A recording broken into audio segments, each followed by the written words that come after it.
Hi hello welcome back to HK mummy's lifestyle vlogs. இன்றைக்கி நான் உங்கள் கூட என்னோடய தினசரி வேலைகளை நான் செஞ்சுக்கிட்டேன்.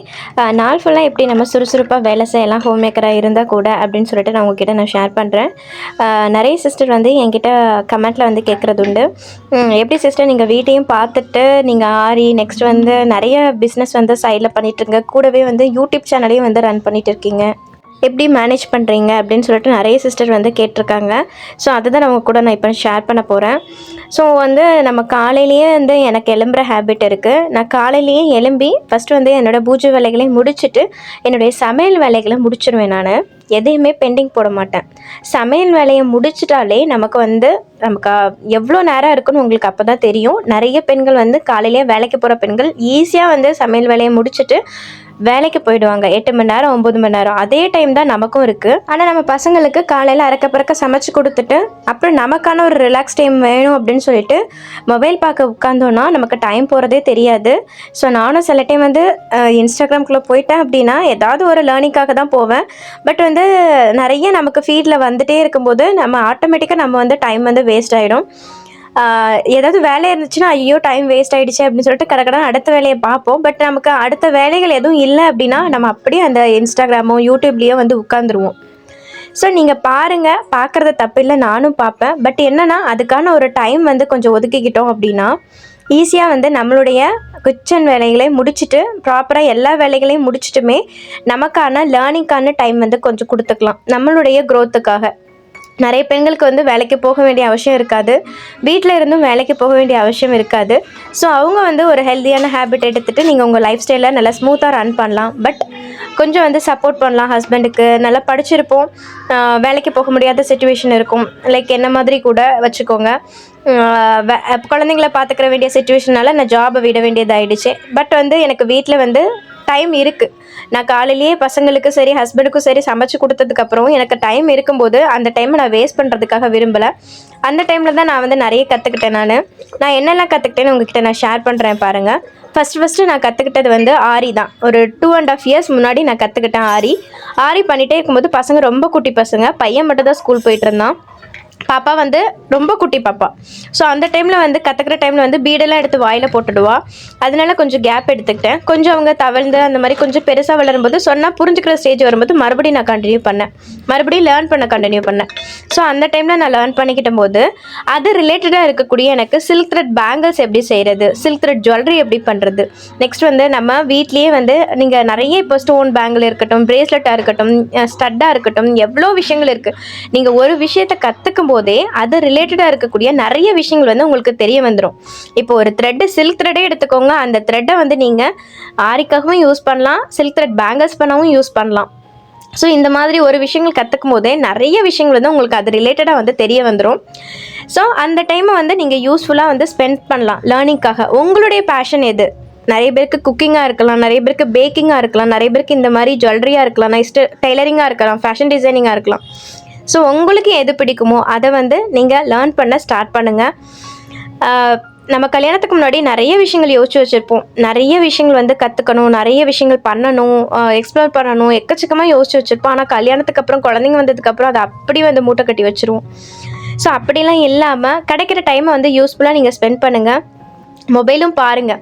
நான் ஒரு மல்டி டாஸ்கிங் மாதிரி பண்ணுவேன். ஆரி பண்ணிகிட்டே இருக்கும்போது சைடில் என் மொபைல் ஓடிட்டே இருக்கும். எனக்கு தனியாக இருந்தால் எனக்கு ஏதோ லோன்லியான ஃபீல் ஆகிடும். அதனால் கண்டிப்பாக நான் ஏதாவது சவுண்ட் கேட்டுகிட்டே இருக்கிற மாதிரி இருப்பேன். ஒன்று டிவி போட்டு நான் ஆரி வேலை பண்ணிகிட்டு இருப்பேன். அப்படி இல்லாட்டி சிஸ்டம் போட்டுட்டு சிஸ்டமில் வீடியோ போட்டு நான் எடிட் பண்ணிகிட்டு இருப்பேன். ஏதோ ஒரு வேலை மட்டும் பண்ண மாட்டேன், 2-3 விஷயங்கள் சேர்த்து பண்ணுவேன். பட் இது ஸ்டார்டிங் ஸ்டேஜில் எப்படி இருந்துச்சு அப்படின்னா, இப்போ டிவி பார்த்துட்டே நம்ம ஆரி பண்ணும்போது கான்சன்ட்ரேஷன் பாதி அங்கே போயிடும், அல்லது மொபைலில் நம்ம ஸ்க்ரோல் பண்ணிகிட்டே இருக்கும்போது கான்சன்ட்ரேஷன் அங்கே போயிடும். ஸோ அதெல்லாம் ஓவர் கம் பண்ணி தான் நான் இப்போ கொஞ்சம் தெளிவடைஞ்சிருக்கேன்னு சொல்லுவேன். ஸோ ஸ்டார்டிங்கில் நமக்கு அப்படி தான் டைவர்ட் ஆகும் தான், இல்லைன்னு சொல்ல மாட்டேன், டைவர்ட் ஆனேன் நானும். பட் அதையெல்லாம் தாண்டி ஒரு ஸ்டேஜ் வரும் இல்லையா, அந்த ஸ்டேஜ் வர வரைக்கும் நீங்கள் பொறுமையாக இருந்து லேர்ன் பண்ணிவிட்டு உங்கள் டைமை கொஞ்சம் யூஸ்ஃபுல்லாக ஸ்பெண்ட் பண்ணிகிட்டு இருந்தோம் அப்படின்னா நம்ம ஃபேமிலியும் நல்லா ஹெல்த்தியான லைஃப் ஸ்டைலுக்கு எடுத்துகிட்டு போகலாம், நமக்கான க்ரோத்துக்கான டைமாகவும் நம்ம எடுத்துக்கலாம் தாராளமாக. நான் அப்படி தான் அந்த விஷயங்கள்லாம் கற்றுக்கிட்டு ஒரு ஸ்டேஜில் பாப்பா ஸ்கூல் போகும்போது பிஸ்னஸ் ஸ்டார்ட் பண்ணணும்னு ஆரி லேர்ன் பண்ணும்போதே நான் முடிவு பண்ணது. ஆனால் அதை வந்து நான் வந்து எக்ஸ்ப்ளோரும் பண்ணேங்க. பாப்பா ஸ்கூல் போனதுக்கப்புறம் கரெக்டாக எனக்கு வந்து பிஸ்னஸ் ஸ்டார்ட் பண்ணுறதுக்கான ஒரு ஆப்பர்ச்சுனிட்டி வந்து அமைஞ்சிச்சு. ஸோ அதை இன்னுமே வந்து நான் கன்டினியூ பண்ணிட்டு தான் இருக்கேன். எனக்கு 2 குழந்தைங்களுமே வந்து ஆப்ரேஷன் தான். கிளாஸில் இருக்கக்கூடிய நிறைய சிஸ்டர்ஸ் வந்து சொல்கிறது என்னதான், எனக்கு முதுகு வலிக்குது, என்னால் பண்ண முடியல அப்படின்னு. 2 குழந்தைங்களுமே எனக்கு ஆப்ரேஷன்னு நினச்சி பாருங்கள் எனக்கு எவ்வளோ பெயின் இருக்கும் அப்படின்னு.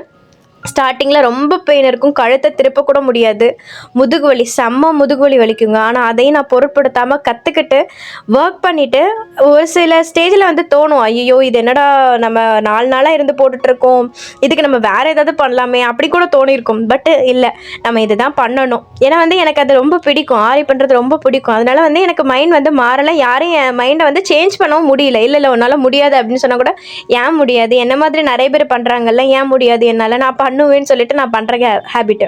அதே மாதிரி நீங்கள் உங்களுக்கு பிடிச்ச விஷயத்தில் நீங்கள் கான்ஃபிடெண்ட்டாக அது பண்ணுவேன் அப்படின்னு சொல்லிட்டு நீங்கள் நிற்கணும். இப்போ அடுத்தவங்க பண்ணுறாங்க அப்படின்னு சொல்லிட்டு நீங்கள் ஸ்டார்ட் பண்ணீங்க அப்படின்னா கண்டிப்பாக உங்களால் வந்து அதை இன்னும் கொஞ்சம் நெக்ஸ்ட் லெவலுக்கு எடுத்துகிட்டு போக முடியாது. ஏன்னா வந்து ஒரு ஸ்டேஜில் உங்களால் முடியாத ஸ்டேஜ் வரும்போது நீங்கள் வந்து ஈஸியாக விட்டுடுவீங்க, வேணாம் அப்படின்னு சொல்லி விட்டுடுவீங்க. பட் உங்களுக்கு அதில் கண்டிப்பாக அதில் ஒரு நல்லா வந்து முன்னேறணும் அப்படின்னு நினச்சிங்கன்னா எந்த விஷயமா இருந்தாலும் உங்கள் மேலே நம்பிக்கை வச்சு நீங்கள் ஸ்டார்ட் பண்ணீங்க அப்படின்னா கண்டிப்பாக வந்து நல்ல லெவலுக்கு வரலாங்க. சீரியஸாக சொல்கிறேன், நான் வந்து நிறைய ப்ராக்டிஸ் பண்ணுவேன். பட் என்னென்னா குழந்தைங்களும் இருக்கனால வீட்டு வேலையும் நம்மளை கவனிச்சிட்டு இருக்கனால கிடைக்கிற டைமை நான் யூஸ்ஃபுல்லாக வந்து ஸ்பெண்ட் பண்ணிப்பேன். பட் என்னெல்லாம் ஃபாஸ்ட்டாக என்னால் க்ரோ ஆக முடியாது, ஆகவும் முடியாது. ஏன்னா நமக்கு தெரிஞ்சது தானே, நமக்கு ஹவுஸ் ஒய்ஃபாக இருக்கிறோம், நம்ம வீட்டில் இருக்கிறோன்னு தான் பேர், பட் நமக்கு வேலை இருந்துகிட்டே தான் இருக்கும். வேலைக்கு போகிற பெண்கள் கூட வீட்டு வேலைக்கெல்லாம் முடிச்சுட்டு ஜாப் ஒர்க் பண்ணிவிட்டு திருப்பி வீட்டை வந்து வேலை பார்ப்பாங்க. பட் நமக்கு வந்து வீட்டில் ஏதாவது ஒரு வேலை அடிக்கடி இருந்துகிட்டே தான் இருக்கும். அதுவும் குழந்தைங்கள்லாம் லீவில் இருந்துட்டாங்கன்னா சுத்தமாக என்னால் ஒர்க்கே பண்ண முடியாது. அந்த டேஸில் நான் கேப் விட்டுடுவேன். ப்ரெஷர் கிடையாது இல்லையா நமக்கு. ஸோ நம்ம ஓரளவுக்கு நம்ம யூஸ்ஃபுல்லாக வந்து டைமை வந்து ஸ்பெண்ட் பண்ணிவிட்டு நெக்ஸ்ட்டு வந்து நம்ம என்ன பண்ணலாம், நெக்ஸ்ட்டு அடுத்த ஸ்டேஜுக்கு நம்ம போகிறதுக்கு என்ன பண்ணலாம் அப்படின்ட்டு நம்ம யோசிக்கலாம். இதே 10 வருஷத்துக்கு அப்புறம் நம்ம அப்படி இருந்திருக்கலாம் இப்படி இருந்திருக்கலாம்னு யோசிக்கிறதோட இப்போவே நீங்கள் என்ன ஆகணும்னு நினைக்கிறீங்களோ அதுக்கான முயற்சிகளை வந்து தாராளமாக எடுக்கலாம்.